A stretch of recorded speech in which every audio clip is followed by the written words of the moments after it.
Good morning, જય માતાજી, જય ગિરનારી। મારા નવા બ્લોગમાં ફરીથી તમારું સ્વાગત છે અને હું છું કરતો તમારી સાથે। અત્યારે વાગી ગયા છે 11 અને જો ઘરનું બધું કામ થઈ ગયું છે અને હવે રસોઈ બનાવવાનો ટાઈમ થઈ ગયો છે। આજે તો વાઘબારસ છે, તો મારા અને મારા પરિવાર તરફથી તમને બધાને વાઘબારસની ખૂબ શુભકામના। અને જો હવે રસોઈ બનાવવાનો ટાઈમ થઈ ગયો છે, તો હવે આપણે રસોઈ બનાવવા જઈશું। હાલો, વાગી ગયા છે 11:30 અને જો હવે હું રસોઈ બનાવવા આવી ગઈ છું।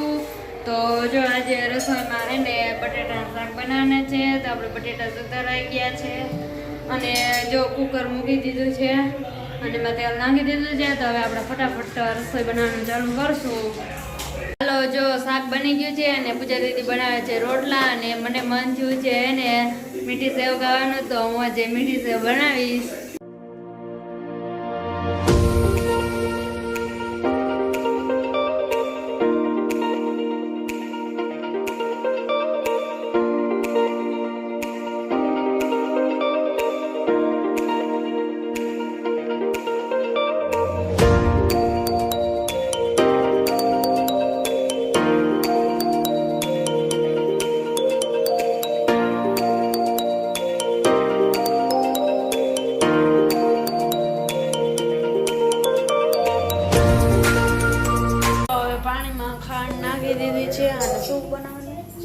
એક કપ ખાંડ નાખી દીધી છે અને હવે જો આ પાણી ગરમ કરવાનું છે અને પછી એને આપણે ઘીમાં સેવ શેકાઈ ગઈ છે જો અહીંયા, પછી આપણે એમાં નાખશી।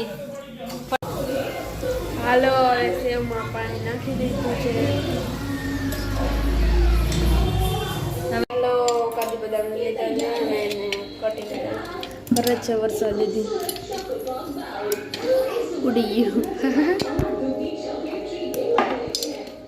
હાથમાં નથી લેતા પણ લે, મારી ફેવરિટ દૂધ પાક ગઈ છે અને દૂધ નાખવાનું છે હવે।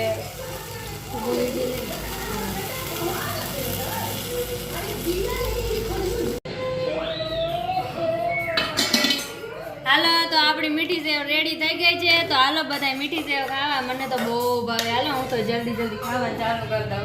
વાગી ગયો છે 1:30 અને જો બપોરા કરવાનો ટાઈમ થઈ ગયો છે અને રસોઈ બની ગઈ છે અને હવે હું બપોરો કરવા બેસી ગઈ છું। તો હાલો બધાય બપોરો કરવા। જો આજે બપોરામાં જો મીઠી સેવ બનાવી છે, બટેટાનું શાક બનાવ્યું છે અને જો રોટલી બનાવી છે અને હવે જો બપોરો કરવા બેસી ગયા છીએ। તો હાલો બધાય બપોરો કરવા। મીરા બેસી ગઈ છે મીઠી સેવ ખાવા। મીરા કેવી બની છે? તો ઢીંગલી ને ખવડાવેશ કે હું?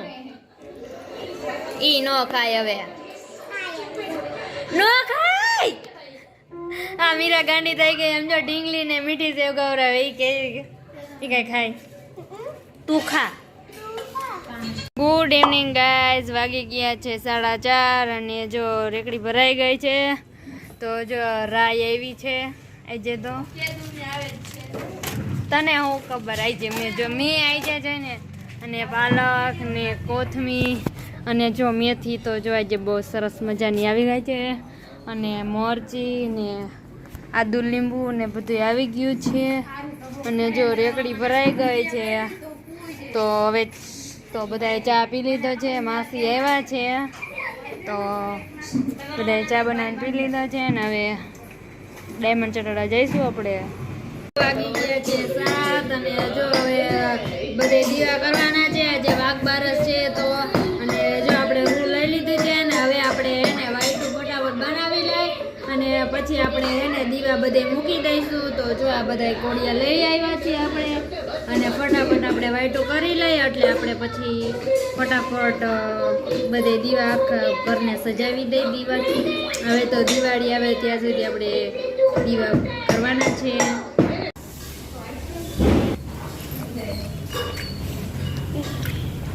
વરસાદ દીદી આવે હા હા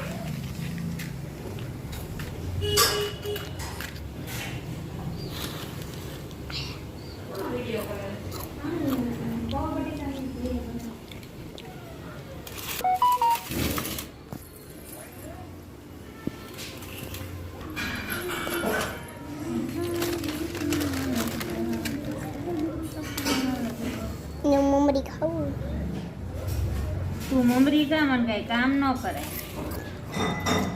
હા ફરી હે ને તેલ વાળી થઈ ગઈ ને એટલે બહુ ગરમ લાગે છે યાર. જો જગી ગઈ.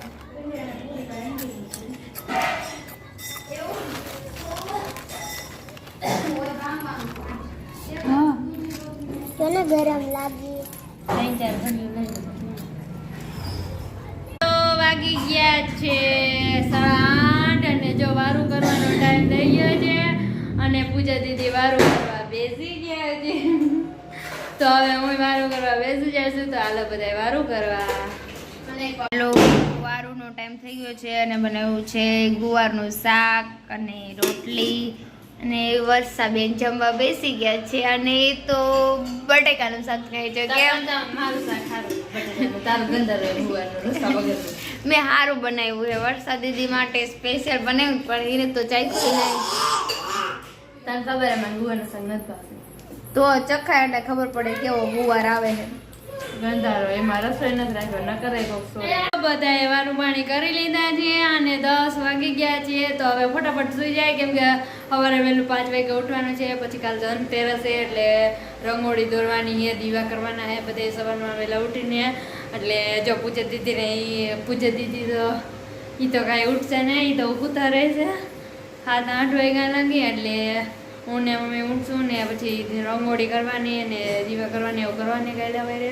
એટલે અત્યારે ફટાફટ વહેલા સુઈ જાય તો કાલે સવારે વહેલા 5 વાગે 6 વાગે ઉઠી જાય. અને હવે અહીંયા જ વિડીયોનો એન્ડ થાય છે.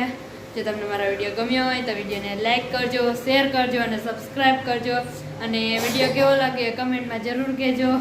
કાલે આપણે મળશું એક નવા બ્લોગ સાથે. ત્યાં સુધી બધાને બાય બાય, ગુડ નાઇટ.